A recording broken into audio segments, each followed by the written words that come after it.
Hello hi नमस्कार ओडिशार सब सिने प्रेमी भाई और भौणी मानू आम ओडिया सिनेमा चैनल को स्वागत करुच्ची। अभी मजा आएगा ना भिड़ो।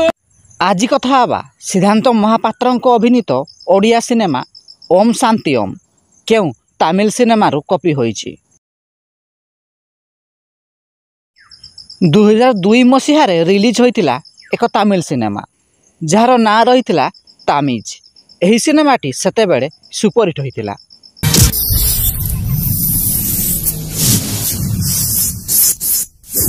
एहार 2 वर्ष परे अर्थात 2004 मसीह रिलीज होइतिला ओडिया सिनेमा ओम शांति ओम। एही सिनेमार निर्देशना एवं संगीत निर्देशना देइतिले प्रशांत नंद। मुख्य भूमिका सिद्धांत महापात्र एवं अनु चौधरी अभिनय करथिले। एही सिनेमाटी मध्य सेतेबेले सुपरहिट होइतिला।